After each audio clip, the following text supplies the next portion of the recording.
Episode 16, Krave Jerky Founder and serial food entrepreneur, Jon Sebastiani.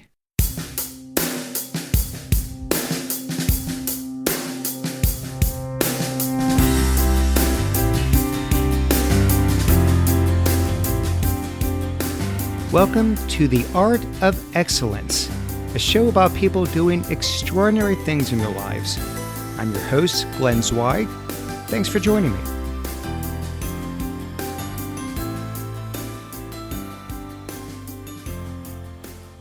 My guest today is Jon Sebastiani.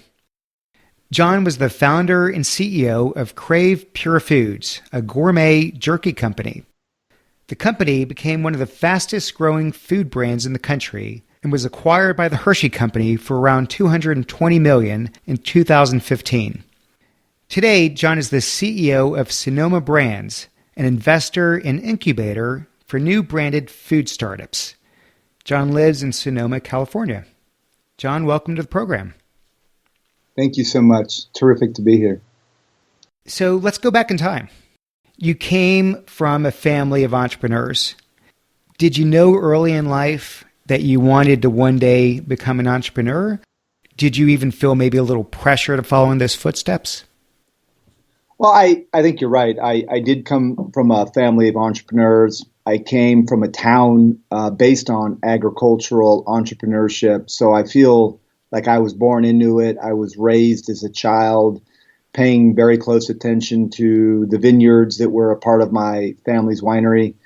And really the community of Sonoma is built on agricultural entrepreneurship. So I didn't, in my early days, ever imagine that my real success story as my own life's journey would come in the form of beef jerky.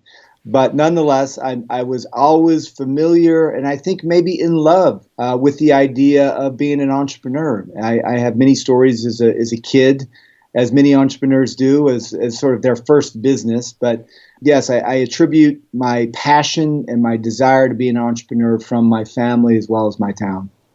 Well, you spent the first part of your career in this family wine business, and you started Krave after the family had sold that business. So the obvious question here, why not just start another winery? What made you want to go in a somewhat different direction? Well, I think there's a lot to say about the wine business. It's a very glamorous, very big industry in the world, and an industry that carries a lot of pride because it's one of those industries that is more around family heritage. So in my family's case, it dates all the way back to Italy in the area of Tuscany, where my great-grandfather learned to make wine. And I think when you look at the industry at large, there's so much great material in terms of the product, in terms of the history. I enjoyed that journey very much. I think when you look at the industry at large, though, it's so crowded that when our family sold the winery, for a lot of business reasons, I decided to venture outside of the industry. So I'm going to play armchair psychologist here just for a moment. Was there a part of it, do you think, that was about your wanting to prove to yourself in some way that the success you had wasn't just about your family, but your own business acumen, that you can make it on your own? Absolutely. So there's no question, sort of a peek under the hood in my journey. Being a part of a family business is an incredible gift. It's a mixed blessing at the same time, where you are a part of a greater fabric and a greater story. Being the fourth generation member of a family business came with a lot of expectation, and I reported to my father. And as you suggested, perhaps my own individuality was, in a family business, I think anybody that's been a part of it can relate to, where you are following the trail set forth by your parents' generation. I have a lot to say about that, and a lot of it is, again, a blessing, but at the same time, in my life, after the winery was sold, I had a great desire to break off on my own and build a sense of credibility on my own, that I had the skills and the ability to navigate my own business outside of the shadow of the wine industry and outside of my own family last name. Let's talk about Krave. It's clear you wanted to spruce up a somewhat sleepy jerky category. But why jerky? understanding that you wanted to focus on a sleepy category, but there were a ton of sleepy categories, still are today. What is it that made you want to bet it all on dried meat? Well, the first, I think, lens that entrepreneurs are going to look through is does it make sense to me? Is it solving a problem that I can relate to? And in my case, the epiphany is very real. And I was training for the New York City Marathon. I was looking to get as much protein into my diet as I could. As I was training for this marathon, I was eating jerky. There's a great butcher in Sonoma that produces this amazing jerky. And the epiphany came where, why isn't this product available on a commercial standpoint? So I think when you say why jerky, it started with it solved a problem in my personal life. It gave me the portability of protein, the convenience of it being available. It was satisfying and satiating.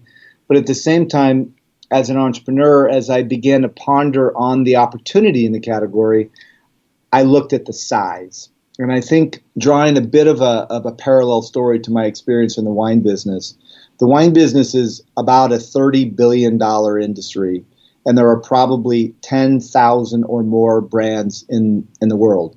Jerky is a $4 billion category, and there were 3 brands that had an 85% market share. So just the size of a category as an entrepreneur that we think about entering, while there are lots of categories to go in and innovate and disrupt, size of category matters. And I think the competitive set within that category mattered. For me, candidly, it was a leap of faith. When you grow up in the wine industry, which is very glamorous, everybody, when you go to a cocktail party, wants to talk about this year's harvest or how were the grapes looking, and how was last year's vintage, and where'd you get your oak barrels from? It's a very easy conversation to have. Leaving the wine industry and going into the jerky business was a tough one. I mean, it was a leap of faith. I had a ton of self-doubt. But again, why I did that was largely based on the competitive set available to me in really looking at a large $4 billion category. So when you come up with that thesis, is there any way, looking back in hindsight, that you could have maybe reduced the risk by somehow validating that thesis? I mean, you had a problem. Here's how you're going to solve it. And the question obviously is, can we find millions of other Jon Sebastianis out there that also have the same problem? Is that just going on your gut? Or is there some way before you throw yourself into it, invest all the money and all your time in building this brand, is there some way to sort of test the waters, I guess? Absolutely. And in fact, we did deploy a lean launchpad strategy at Krave, which is really a fail-fast mentality of addressing your consumer and in a very material way, understanding the consumer's response to the product value proposition. So at Krave, we designed in real time our own playbook on how to validate a hypothesis.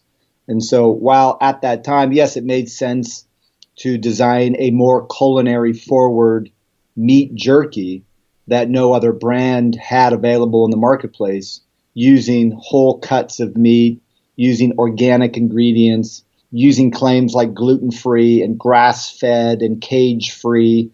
But we didn't know if the consumer even cared. We didn't know if the consumer had any interest whatsoever in embracing what was otherwise considered a gas station junk food. And so there's only so much lipstick that you can put on certain pigs, and the consumer doesn't care. So we did bring the brand to market in a very accelerated fashion for very little money under a lean launchpad method, which is, by way of Sonoma Brands, the same method that we're deploying in other brands. Can you give us maybe just a quick peek into what that looks like? Well, the first step is to design your value proposition, which is the most basic concept of what is it that your product is offering a consumer that otherwise isn't available. What problem are you solving in the consumer's life? And then validating that hypothesis, whatever it may be, is in fact true. Understanding who your customer really is. You'd think that an end consumer is ultimately who our customer is, and that's true. But in our case, we had to also validate that store retailers would even put us on shelf. And so we designed an MVP, a minimum viable product, in a very quick fashion and tested that hypothesis, which was that the consumer was ready for a portable protein snack made with all natural ingredients, and that we would position Krave as a product, as a healthy snack food, not just against other jerky companies, but against Chobani Greek yogurt, against Kind bars, Cliff bars, Pop Chips, other brands that consumers would ordinarily view as a healthy and wellness snack food. We wanted Krave and jerky to be in that sentence. But again, we had to test that thesis in the marketplace. So we picked about 25 stores in the general Bay Area and conducted demos, conducted pricing studies, conducted flavor variation analyses, really looked at the repeatability of purchase, because obviously if you get a customer to buy your product once, that's terrific, but the most important purchase is the second and third purchase. So building that validation point of repeatability was a very important step. Was the product available at that point, or you were just testing samples to know whether you should go through the effort of then packaging and distributing and that sort of thing? Good question. We actually did have an MVP, so we did have a product available for sale. It literally was taking a black bag that you could find bulk in just a packaging supply location, and we stickered the bags with just a roll of stickers that had nothing more than Krave, a little bit of color, and the product's flavor. And so all in, I think we brought the brand to life for about $10,000, which included the cost of our first order. So it was a pretty cash efficient or capital efficient way to launch and validate the value proposition. So when you're thinking about that end consumer, and I get that it's not just the consumer, you've got distribution, you've got retailers, but in terms of ultimately who's consuming the product, do you think about it very broadly? Like you could obviously look at something like jerky and say, look, we're going after people who like healthy snacks, end of story.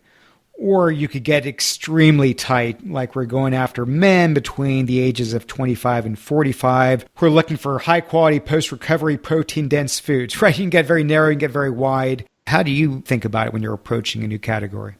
Well, we can use Krave as our case study here. And our early hypothesis was we pretty well understood that the existing jerky consumer was a male, directionally a blue-collar male buying the product at a convenience store. And that was the basic foundation of the category.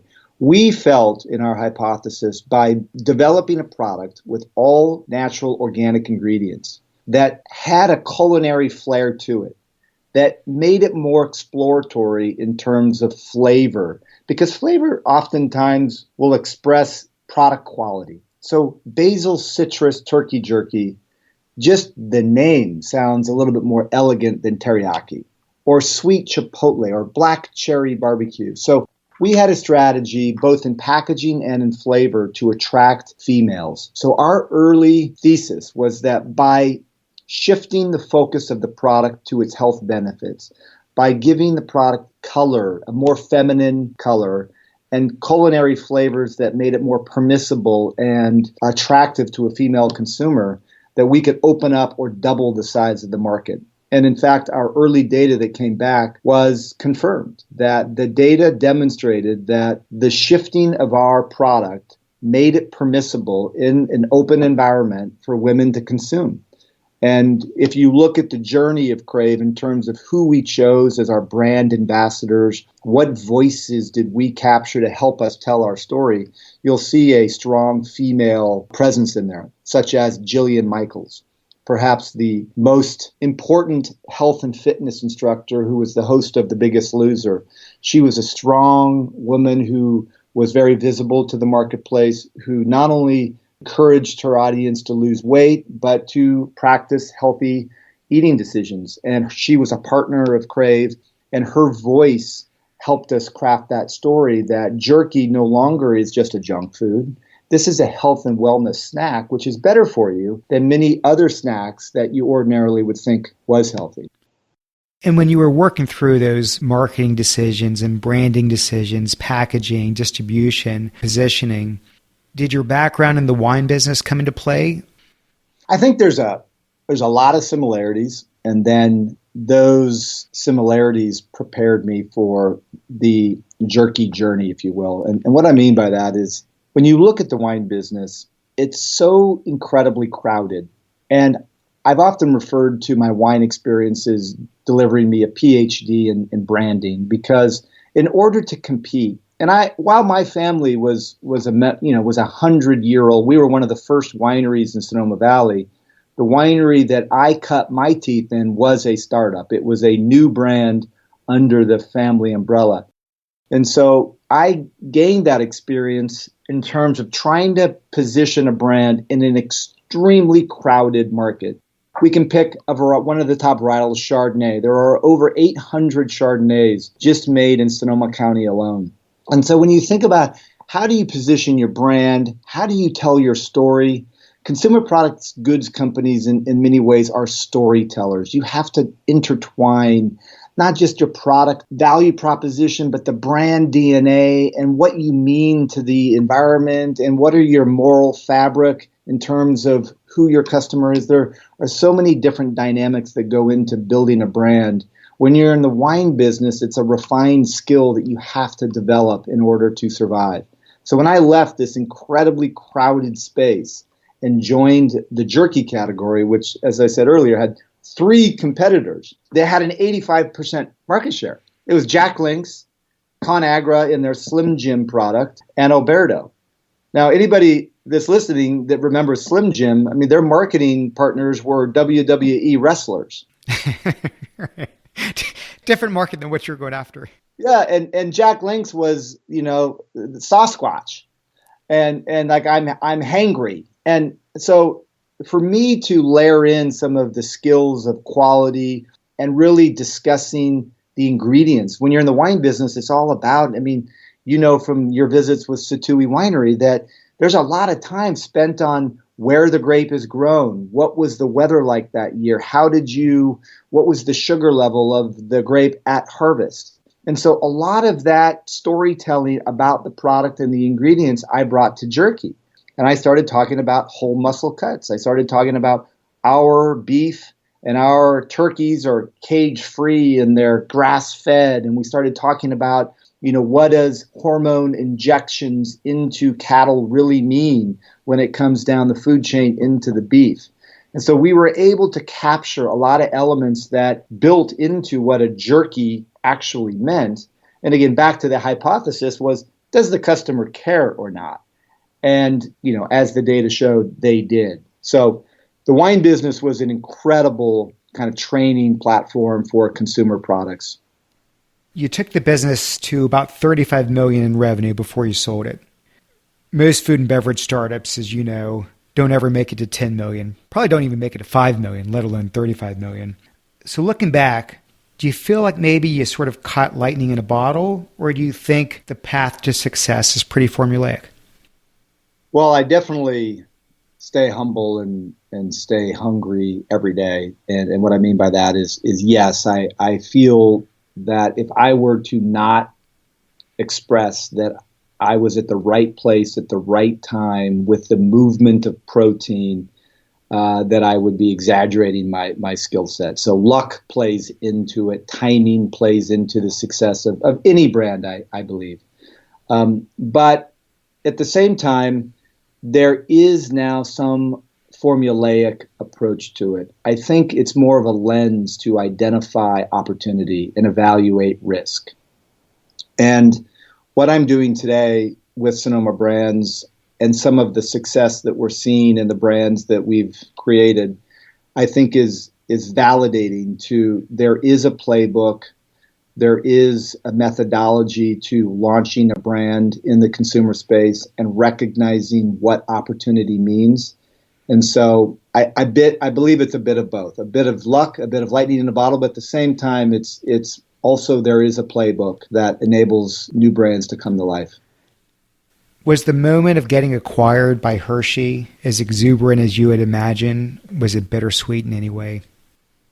Look, I I could probably go on for an hour about that because I think it's probably the most near and dear moment to my heart. When you grow up in a family business, the concept of validation is something that eludes us, and it was a incredibly scary journey.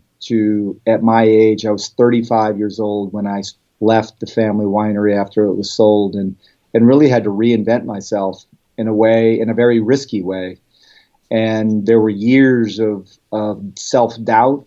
There was years of people in my community that had wondered if I'd gone crazy by leaving wine and starting a jerky company.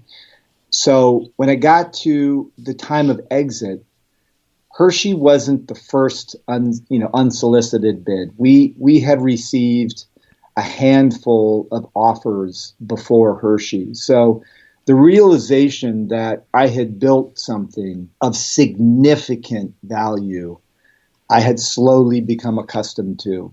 I recognized that this was going to be a life-changing moment. I don't know as a founder if there's ever the perfect moment to sell. My journey, I know that when you sell a company, it galvanizes your journey in a way that it captures what you did. When you won the Super Bowl, nobody can take that ring away from you. But at the same time, it wasn't just about the money for me. It was more important about establishing a relationship with the buyer that was going to nurture this brand that was so near and dear to me. This brand has become more about who I am than any part of my wine background. And so when Hershey came along and shared with me that they wanted to pivot, not away from confection, but pivot towards healthy snacking because they recognized the trends that are taking place in the marketplace, and shared that they wanted Krave to be a part of their commitment to making this happen, that they wanted to keep Krave in Sonoma Valley because they recognized the culinary innovation and commitment to quality that this community represents. This was a partnership.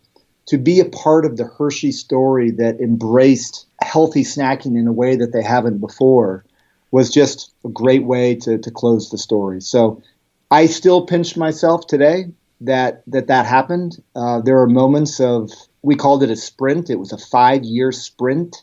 While we sold with our trailing 12 months revenue of $35 million, we also were looking forward to another double, meaning that the next year after we sold was a $70 million year. So we sold that growth and then managed that growth for Hershey.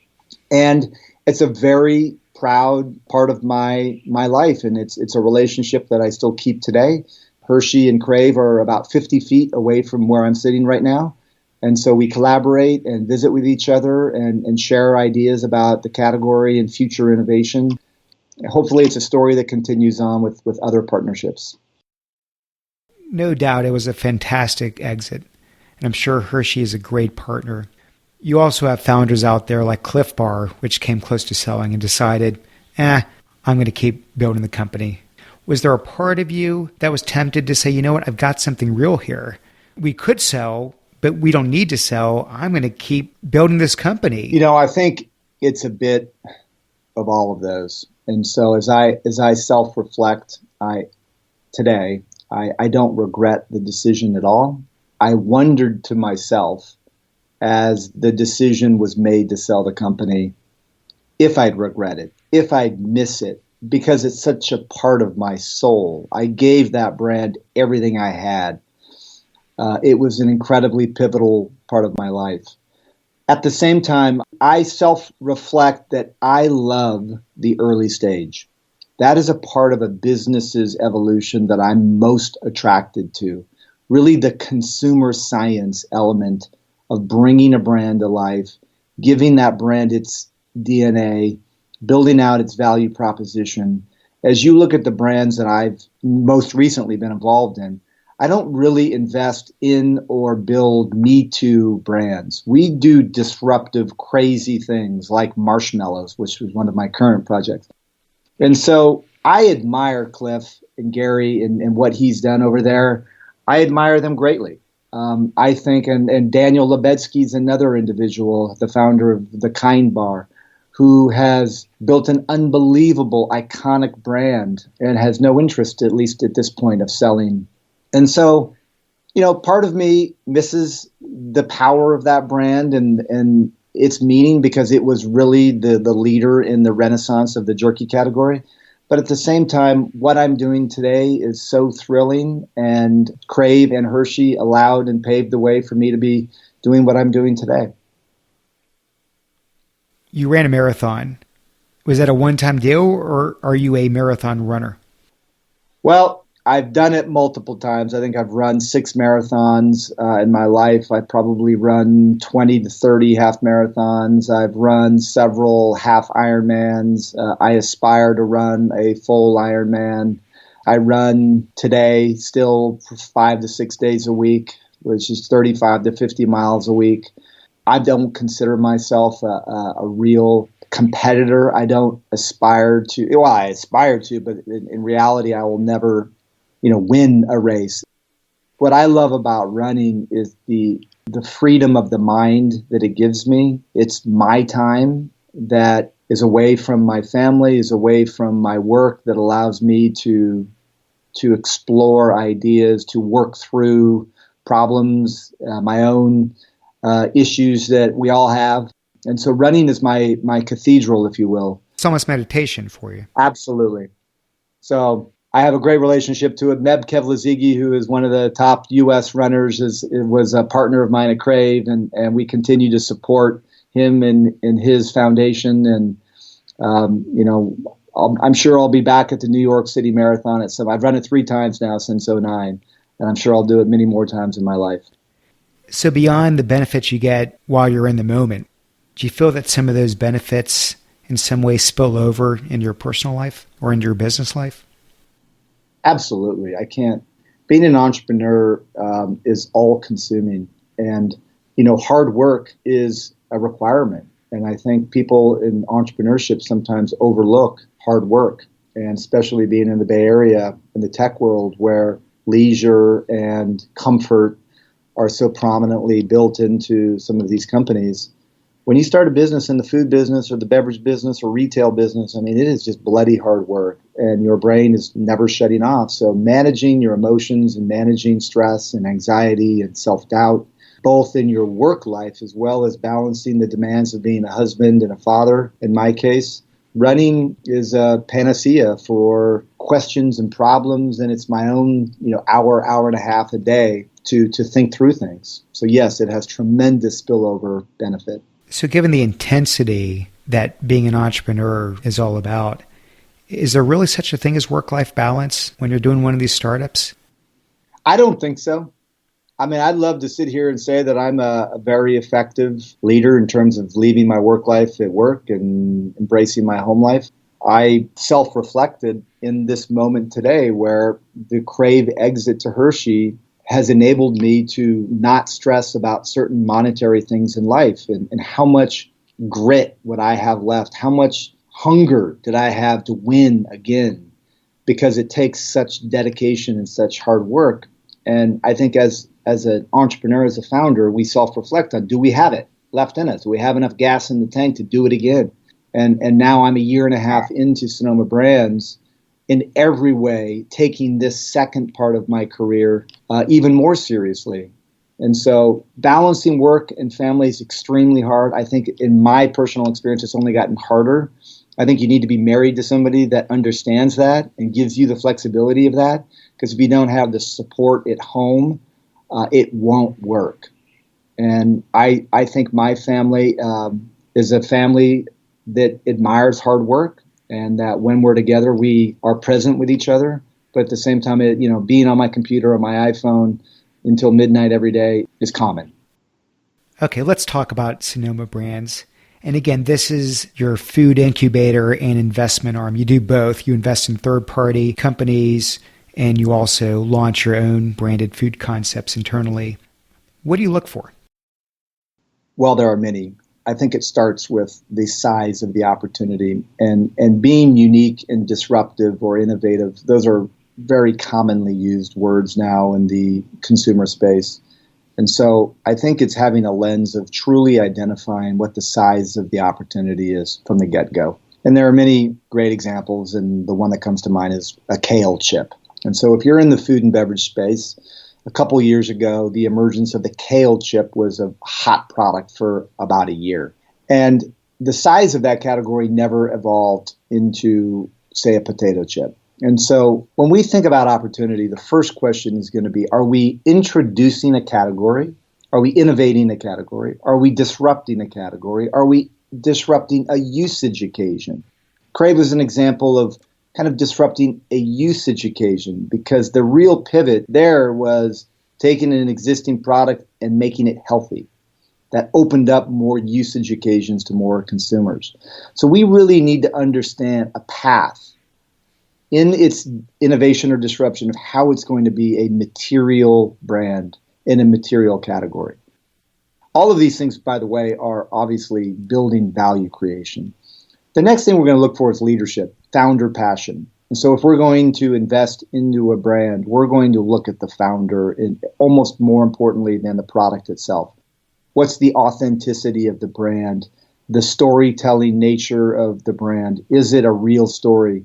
We believe in authentic stories where it involves something more than one day I woke up and wanted to make a jerky company. In my case, Krave was more than just identifying a protein category in jerky. It was bringing a lot of nuances from my family background and my wine background.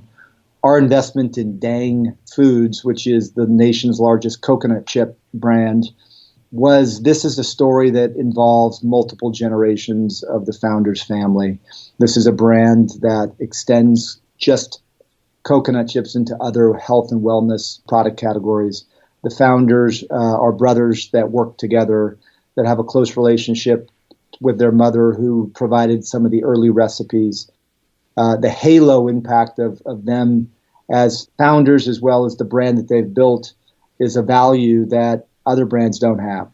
So you've got this investment, a fruit and veggie chip company, trying to disrupt the snack category, healthier alternative. I get all of it, exactly what the kale chip was doing. And as you pointed out, the kale chip had this quick rise, and I don't know if they've completely fallen off, but they've certainly leveled off, and the hype is gone, and the acceleration is gone, and it seems like it's dying a slow death. So you look back at that, and going from the concept of a healthier snack, a healthier chip alternative, which makes sense, to then say, well, I don't think kale chips, but I like coconut chips. I mean, how do you get down to that level of nuance? How do you evaluate whether that category is going to have the explosive growth that you need to be worthy of an investment or not? Again, there's going to be lots of assumptions built into an investment thesis. In our case for Dang, we felt a couple of different things. One was that the Dang brand had built itself through the coconut chip platform and became the nation's largest coconut chip brand, as well as the category was growing at significant double-digit rates. I think the coconut chip category was significantly bigger than kale chip ever was. So that's kind of point number one. We felt that the best brands that deliver outsized returns are brands that are not category specific. And so in the form of a kale chip, when you're pigeonholed into a category that's in its infancy, it's a big bet, because you've got to not only build a brand, but you've got to build a category. And in that case, I mean, that's double the work. And so finding the right brand within the right category is the balance that we're looking for. And we felt that Dang Foods represented not just the leading brand in the coconut chip space, but because it was a health and wellness plant-based snacking company, that we can stretch that brand into other snacking occasions with different products, which is what Dang has now done by introducing an onion chip and a Thai sticky rice chip. So now they have 3 branches off of the Dang brand, using their marketing efforts to build different consumers for different product usage occasions, and overall it's just a stronger foundation. Okay, so you've got 2 startups you're evaluating. Startup number 1, outstanding team. I mean, you love them. Great experience. all the passion, authentic story, everything. But the concept, the category, you're not blown over by it. Startup 2, love the idea. Brilliant idea, potentially explosive category, billion-dollar category. B minus team. Which one is more important? I know it's a hypothetical and obviously there are nuances, but does the A plus team, do they figure out how to do something with an okay idea, pivot, extend it, change it, and eventually that's what you're betting on? Or is really the market, the category, the product, most of it, and even with an average team, they'll figure out a way to make it happen? I think the devil's in the details on a situation like that to really give a clear answer. But if I had to cut all through that and give you one, I would lean towards team first, because I believe in this business, the speed to market and the competitive nature of just the reality of today's food and beverage place is that even the best of innovative ideas, unless there's a incredible barrier to entry, that copycats will follow on in short order. And so as we think about speed to market has been reduced incredibly by the availability of capital in today's food and beverage business. So I'm seeing deals come across my desk that are pre-revenue, that are raising Series A rounds. It's like the tech world. And so if I have a brilliant product, unless there's a trademark or patent or just an incredible barrier to entry, which generally is associated with heavy equipment expense, I can copy that product with a great team. So team and founder passion, founder DNA is probably more important than product. But I don't want to suggest that the product and the idea isn't important. It's just that I'm gonna give the slight edge to the team first. Well, Sonoma, I know, offers a lot more than just capital. That's part of the value add. So beyond the mentoring and the advising and coaching you do for these entrepreneurs, what are other ways you help? Like, do you actually take on some of the sales and marketing, or is it really just mostly being a sideline coach? It's a bit of both. So certainly we are providing mentorship and overall strategic assistance, and that comes in the form of supply chain management. It comes in the form of channel strategy. It comes in the form of thinking through brand identity and really sizing the overall opportunity beyond the scope of perhaps what the founder is looking at. But what makes us a bit different beyond that is the fact that we employ a very large, for an investment firm, sales and marketing team. And so when we step into an investment like Dang Foods, we'll not only help them craft a channel strategy, but for example, we may land on a proposition to Kroger where we want to live in a certain part of the supermarket. And in order to get Kroger to move the needle on making that happen, we need to demonstrate a stronger data story. So we'll help them craft how to build that data story and then deploy our people into certain parts of the country to kind of help that data story. So driving in-store demos, driving off-shelf merchandising activation, multiple areas of interruption, whether it be shippers or clip strips. There's a lot of strategies to help craft that data story by building and proving out that repeatability of purchase.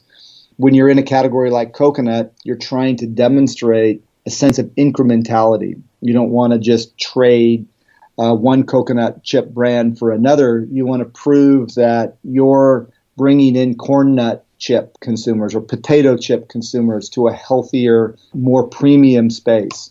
And so there's a lot that goes on into that. And that Sonoma Brands' unique approach is bringing that feet on the street approach to the brands that we invest in. So give us a little glimpse into your view of the food world. What are the unexploited categories, the sleepy categories that you'd potentially like to invest in if you saw the right company? Well, we think that, again, the snacking occasion is evolving at record pace, and there are so much that can play in that term and in that world. That is our domain expertise. So whether it be coconut chips or a marshmallow, or as we've built in jerky, we've taken under the Sonoma Brands umbrella a product which everyone in America knows what a marshmallow is. And I think most consumers associate a marshmallow with a summer s'more or a Rice Krispie treat, or maybe putting it on a cup of hot cocoa. But we've taken that product and we've reintroduced it with flavors like lemon, Meyer lemon, poppy seed, or mocha chip, or root beer float. We've made them using all natural organic ingredients. And the big idea, the value prop that we're deploying right now is making it snackable. So to answer your question, snackability of food product is a huge trend that we are looking at every which way. And that's evidenced by our investment into Smashmallow, which is taking an ordinary marshmallow and making it perfectly snackable. And if we were to dive into the data that we're seeing just in 10 months of launch, the success is absolutely overwhelming. When you find the right connection to the consumer by creating it fun and delightful, and the impulsivity of this product is there, but the repeatability of purchase is also there, it can be an incredibly explosive opportunity. I mean, Smashmallow in its first year will do more in revenue than it took 3 years at Krave to do. You've had now 2 very successful careers. You're working on the third one, and it sounds like so far everything's going pretty well. Looking back, any major regrets? I don't really have any major regrets. I'm full of gratitude. My journey was at times rocky and at times full of self-doubt, and I take a lot of pride and really a feeling of duty to give back. And so at the place that I'm at now, it's being an entrepreneur is a journey. It's a long journey at times. It's a lonely journey at times. And there were a few folks along my path that were incredibly helpful. Mentors you're speaking of? Mentors or other founders. Daniel Lebetsky at Kind Bar was a great early mentor of mine. And Steve Blank, who was a professor of mine at Columbia Business School, that is the author of Lean Launchpad, was a great mentor of mine. And there are many others. And I'm just full of gratitude in this space. There are some, mistakes that I've made along the way, of course. But I choose to learn from them and have this great feeling of trying to give back to other entrepreneurs. The name of this podcast is The Art of Excellence. I'm still learning myself what excellence means. What's your definition of it?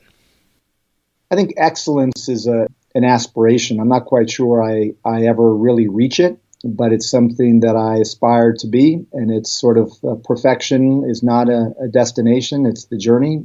And excellence is a mindset, and I try to live socially excellent and morally excellent and design products that are excellent in quality. So I think the art of it is applicable to all areas of life. And, if you treat your employees excellently, you're going to build an excellent brand. And if you put your heart and you create a product that is real and is transparent about what you're trying to do, that's excellent. So it's a very powerful word to me. Well, this interview was excellent. I learned a ton. You've been through so many different businesses and so many different facets of building and growing companies, and you're very reflective. And I can't thank you enough for doing this. It's been my pleasure. Thank you for having me. Hey, thanks for listening. I hope you enjoyed that as much as I did. You can subscribe to the show at iTunes, Stitcher, and theartofexcellence.com. I've got one small favor to ask. If you like the show, please take a minute and leave us a review on iTunes. I would really appreciate that. I'll see you next time.